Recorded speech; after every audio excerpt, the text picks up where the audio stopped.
Dreams of Destruction, Chapter 8. Toa Lesovikk, Sarda and Idris swam slowly through the pit, keeping an eye out for predators. They had been following the wounded Karzahni for the better part of a day, and had seen him finally take refuge in a sea cave. Lesovikk was fairly certain Karzahni had not spotted them, but he wasn't going to take any chances. "This is what we're going to do," he said to the two Matoran. "I spotted some equipment in a Baraki weapons cache. We're going to make a trap and then lure Karzahni into it. And then we can..."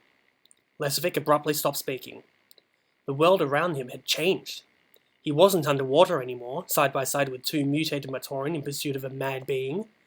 No, he was with his old Toa team. His long-dead Toa team. And they were battling for their lives against a massive cloud of acid. 24 Rahi and a handful of Matoran had already died on this island, turned to ashes by tendrils of the gaseous menace.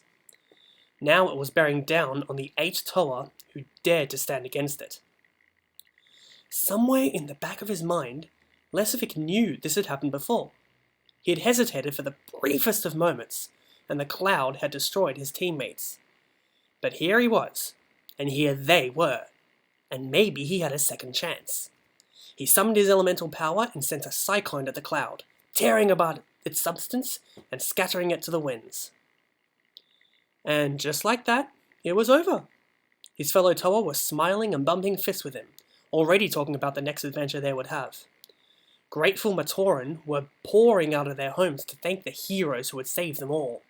He had done it. He had defeated the creature, and his team was together and alive. "Lesovikk?" said Toa Nikila. She was a Toa of Lightning, and his closest friend on the team. "Are you alright? You seem so far away." "Alright," he responded. "Yes, though it's just... this doesn't feel right somehow. Like it wasn't supposed to happen this way." "Don't be silly," she laughed. "Of course it was. We won, didn't we? Thanks to you. We're Toa. Don't we always win in the end? So stop frowning and come on. The Matoran are putting on a celebration for us." Lesovikk followed along, but his thoughts were still elsewhere. He couldn't escape the feeling that he wasn't supposed to be here, that there was something else he should be doing right now. But for the life of him, he couldn't think of what it was.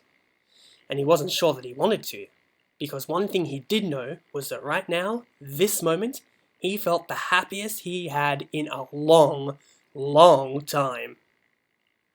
He was with his team, and that was where he intended to stay. No one and nothing would take him away from them, ever again. Sarda and Idris stared with increasing concern at Lesovikk.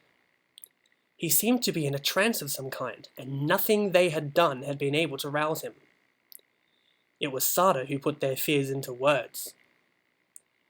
"Lesovikk said Karzahni can show you alternate events, usually horrifying ones, intended to terrify you. But Idris, what if he showed you a future, or a past, that you wished for?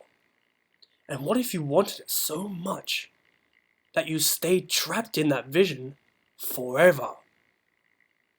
To be continued.